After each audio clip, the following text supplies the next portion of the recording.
¿Qué es lo que pasa cuando el rey incumple con ese contrato? Locke acá apela a viejísimas tesis medievales de que la autoridad tiene que respetar, mantener, obedecer un orden moral, que por arriba del rey está la tradición del reino, el common law, y un cierto orden natural. En este caso, la idea de que el Estado está para defender ciertos derechos que son inherentes a la persona humana, y que cuando el soberano no respeta estas leyes, el pueblo tiene derecho, Locke llega a decir, a la rebelión.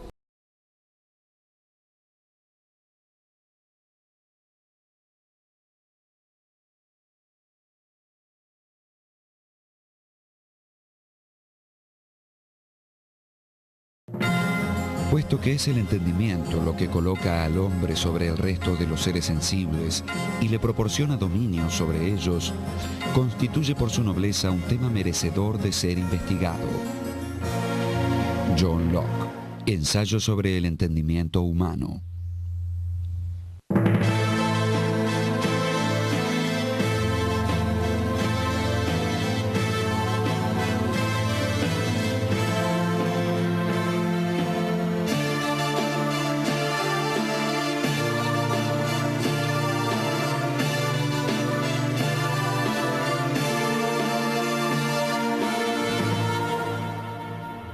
John Locke.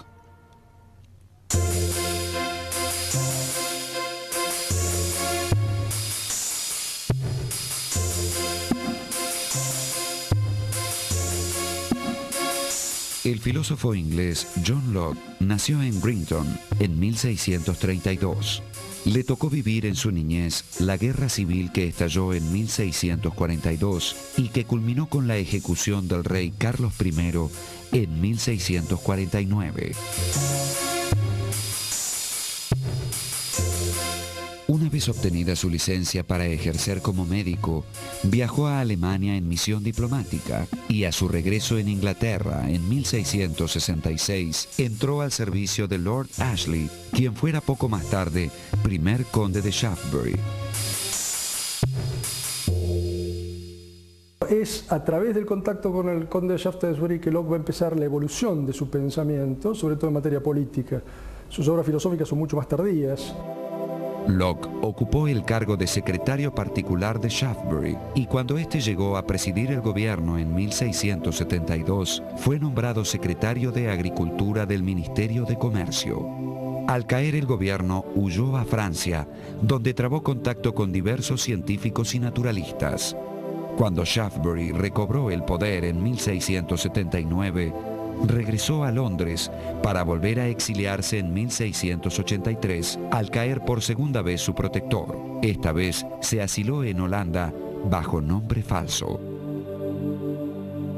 Es ahí donde lo van a expulsar de la Universidad de Oxford, a la que Locke ya no va a volver más, por más que él perteneció durante muchísimos años a su cuerpo de profesores.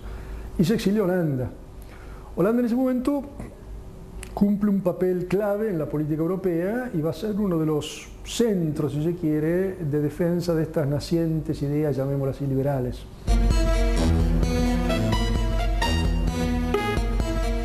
En Holanda hizo amistad con numerosos intelectuales y escribió una de sus obras más importantes, la Carta sobre la Tolerancia. Redactada en 1685, fue publicada en forma anónima 4 años después. La Carta sobre la Tolerancia establece un principio que a partir de Locke se va a hacer moneda común y va a triunfar en Occidente, y es la distinción de competencias entre la esfera religiosa y la esfera política, entre la finalidad del gobernante, si se quiere, y la finalidad de las iglesias. Y la convicción de que el derecho de coacción corresponde solamente al poder político y no a las iglesias.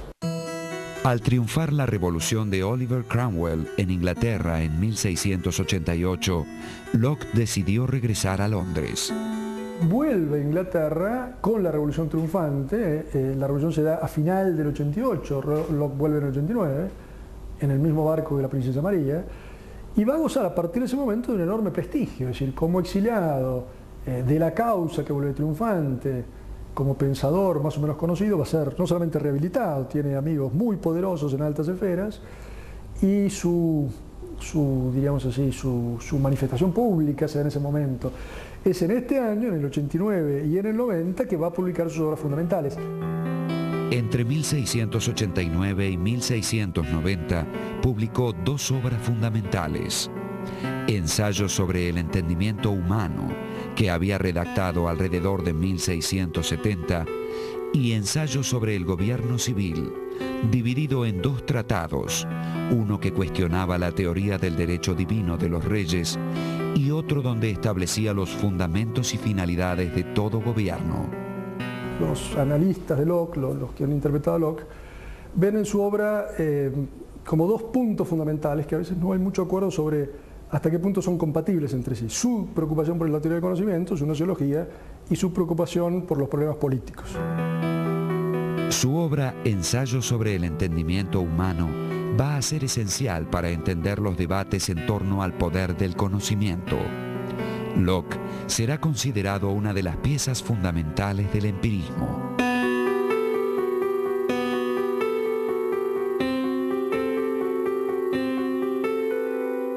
Algunos consideran que el ensayo y la filosofía de Locke, por lo menos la filosofía teórica, es el inicio del empirismo inglés. Esta versión es un poco quizás la más difundida, ¿no? Locke, desde este punto de vista, pasaría a ser el padre del empirismo inglés, y hay buen fundamento para sostener esta hipótesis, fundamentalmente si se tiene en cuenta que el valor que tiene la experiencia en el segundo libro del ensayo como origen último de nuestras ideas, realza frente al racionalismo que estaba en auge, sobre todo en la filosofía continental, el papel, de los sentidos, pero repito, de la experiencia en el conocimiento. Los racionalistas, Descartes en particular, consideraban que en la mente del hombre hay ideas innatas que les permiten conocer principios especulativos y prácticos, o sea, teóricos y morales, a partir de los cuales se deducen todos aquellos aspectos del conocimiento que el hombre es capaz de alcanzar. Pero Locke se opone, dice que no hay asentimiento universal a ninguna proposición, que esas mencionadas por los racionalistas no las conocen los niños ni los idiotas en el sentido médico del término, ni los salvajes ni los iletrados. En realidad, cuando uno habla con un chiquito, él no conoce la idea de número y tampoco conoce la idea de Dios, sino que en realidad todo eso justamente se va de alguna manera aprendiendo a partir de la experiencia. Entonces él dice por otra parte que fácilmente se puede probar que la idea de Dios o la idea de número realmente es aprendida a través de los años. Locke explica que la mente recibe pasivamente el material que le proveen las sensaciones y la reflexión. Las cualidades objetivas de las cosas son percibidas por los sentidos y producen cualidades subjetivas, es decir, ideas simples en el entendimiento.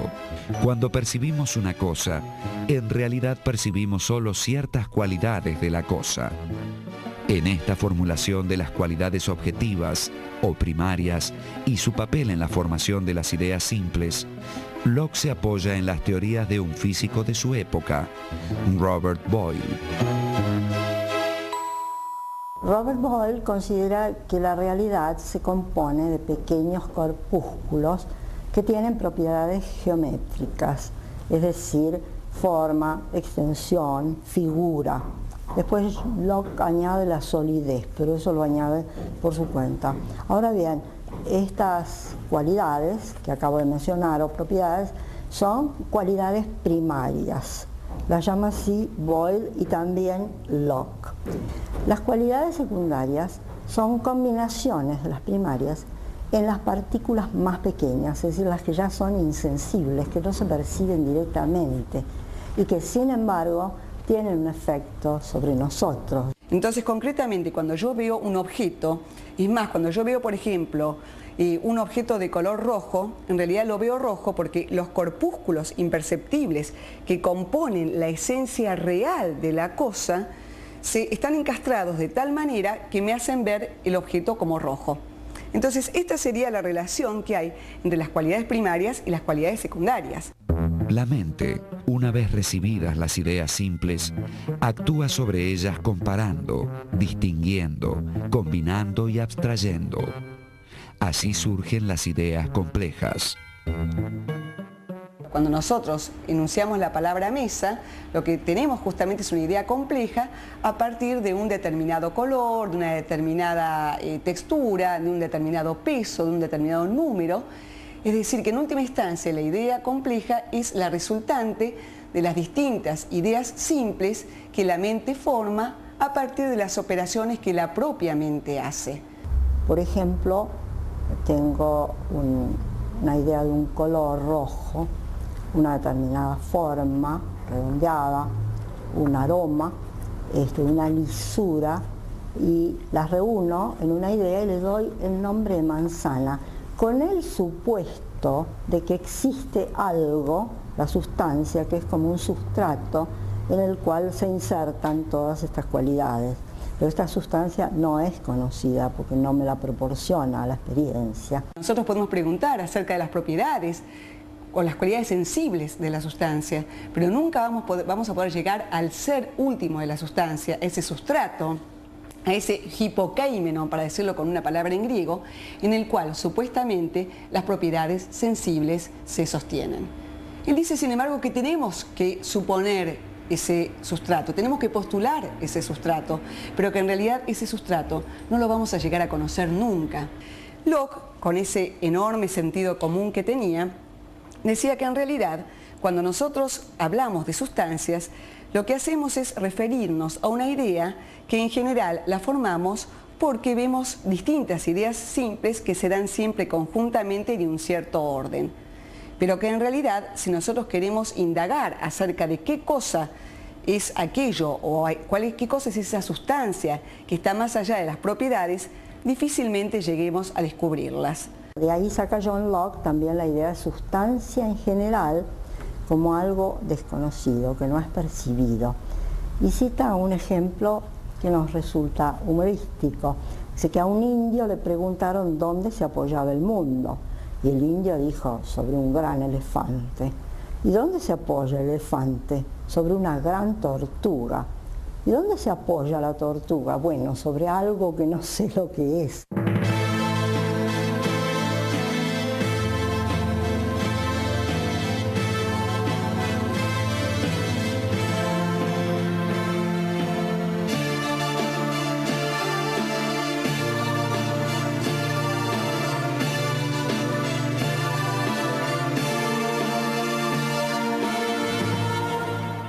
John Locke.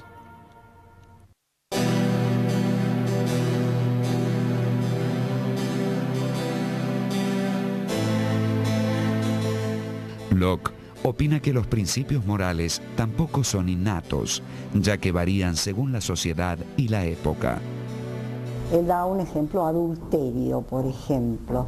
Bueno, comprende ideas de la sensación, una relación física entre dos personas de distinto sexo, ideas de la reflexión, van unidos a una idea de deseo, placer, y una idea institucional, es decir, la sociedad en la cual esa figura existe y es denominada así. Por otra parte, dice Locke, deben existir todas esas ideas en la mente del que inventa el paradigma, sea moral o civil, del adulterio, y le da un nombre, que es lo que va a servir luego para evocarla, porque el nombre es muy importante. Porque, por ejemplo, cuando nosotros le decimos a Pablito, Pablito, no mientas, Pablito puede perfectamente preguntar, ¿por qué no debo mentir? Y hasta que uno no le dice que Pablito no tiene que mentir, porque si miente, entonces se viene abajo la institución de la verdad, o, por ejemplo, por aplicar la regla de oro, porque él no tiene que mentir a los demás porque no le gustaría que los demás le mientan a Pablito. Entonces, dice Locke que si se puede dar razón de cada uno de los principios prácticos y además se requiere, se exige que se dé razón de por qué debemos hacer algo o no debemos hacerlo, eso significa de que los principios prácticos, los principios morales, tampoco son innatos. Se lo ha calificado de hedonista porque habla del placer y el dolor como motivantes, pero en Locke hay una posición muy interesante.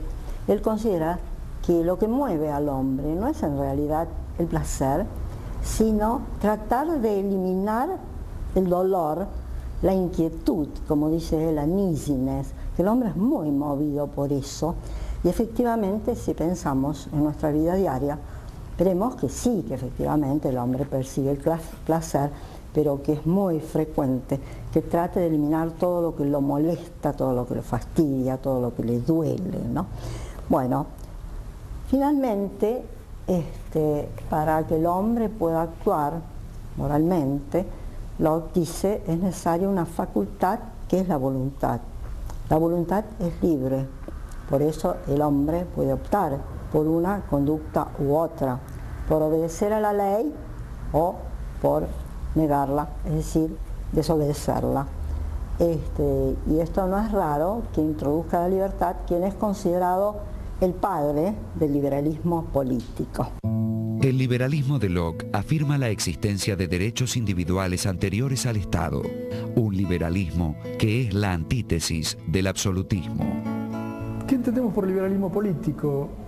Básicamente la idea de que el poder del gobernante tiene que estar limitado a ciertas esferas. Esta preocupación, primero, en la época de Locke, apunta fundamentalmente a limitar el poder de la monarquía. Se trata de limitar, circunscribir el poder del monarca, y la teoría que Locke utiliza para eso es la teoría de los derechos personales. De ahí que la finalidad del gobierno es la defensa de estos derechos preexistentes a las normas políticas, derechos que cada persona tiene y que el Estado no puede avasallar. Pasamos entonces a la sociedad civil o el Estado, que para Locke debe lograrse por consentimiento. Es decir, los hombres se ponen de acuerdo y crean un poder legislativo. Para Locke, el poder fundamental en un Estado es el legislativo, que hace las leyes. La finalidad por la cual los hombres arman una asociación política es la de garantizar ciertos derechos que ya existen en el Estado presocial, pero que no pueden ser suficientemente defendidos en ese momento. Porque dice Locke que en el estado de naturaleza hay una ley natural por la cual el hombre está dotado de ciertos derechos. Tres fundamentales: el derecho a la vida, el derecho a la libertad y el derecho a la propiedad. Y que la finalidad del Estado es garantizar a las personas el goce de estos derechos. Ahora, ¿cómo hacemos para garantizar el goce de estos derechos? El poder legislativo representa a la mayoría, y es esa mayoría la que debe gobernar. Y el Ejecutivo, que puede ser una sola persona, solo hará que se ejecuten esas leyes, pero no asumirá sobre sí mismo otro poder. La autoridad política está para defender la vida, la propiedad y la libertad, pero no la religión. Si alguien me ofende, me roba, si alguien me secuestra, si alguien me mata, la autoridad política interviene. Pero la autoridad política no puede intervenir más allá de eso. La salvación de las almas compete fundamentalmente a las religiones, a las iglesias, y la pertenencia del individuo a la iglesia es una cuestión de libre decisión. Se lo ha refutado a Locke diciendo que no hay gobiernos por consentimiento, sino por invasión, por imposición, por herencia de un soberano a otro. Pero Locke cita los ejemplos de Venecia y Roma, que se constituyeron por acuerdo de ciudadanos. Esto históricamente también puede ser cuestionable, pero Locke los cita como casos que serían excepciones a lo que generalmente sucedió en el mundo. ¿Qué es lo que pasa cuando el rey incumple con ese contrato? Locke acá apela a viejísimas tesis medievales de que la autoridad tiene que respetar, mantener, obedecer un orden moral, que por arriba del rey está la tradición del reino, el common law, y un cierto orden natural. En este caso, la idea de que el Estado está para defender ciertos derechos que son inherentes a la persona humana, y que cuando el soberano no respeta estas leyes, el pueblo tiene derecho, Locke llega a decir, a la rebelión. De ahí que el ensayo sobre el gobierno civil termina autorizando, hablando de la legitimidad de clamar al cielo, como dice Locke. Según Locke, somos propietarios de nuestra persona, nuestra libertad y nuestras posesiones, lo que es mucho decir, y también nuestro trabajo. Es decir, que cuando nosotros trabajamos, añadimos algo a las cosas y nos transformamos en sus propietarios. Por ejemplo, dice, simplemente alguien que recoge manzanas de un árbol se hace propietario de ellas porque ha puesto su esfuerzo, es decir, su trabajo. Esto parece tener una ligera reminiscencia de lo que van a ser después las ideas marxistas, ¿no? La idea de que el trabajo es el título de propiedad, por lo menos al principio, de las sociedades. Entre 1690 y 1704, mientras se desempeñó en diferentes funciones gubernamentales, Locke publicó 3 cartas adicionales a su texto sobre la tolerancia, como así también sus pensamientos sobre la educación, un estudio sobre la racionalidad del cristianismo, un tratado titulado Dirección del Entendimiento y otras ediciones consecutivas de su ensayo sobre el entendimiento humano, con importantes ampliaciones. Murió apaciblemente a los 72 años, cuidado por la familia Masham.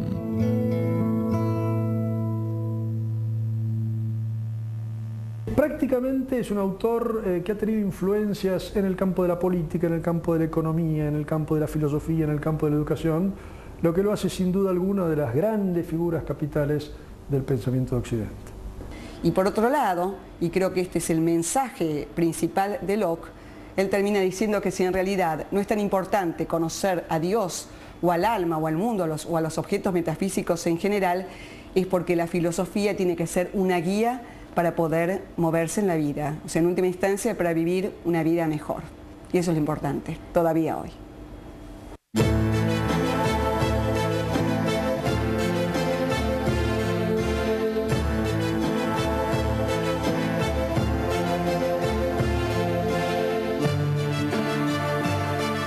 El pensamiento de Locke inauguró una nueva tradición filosófica que marcó para siempre a la cultura occidental en general y anglosajona en particular, mediante la formulación de los principios del liberalismo y del empirismo.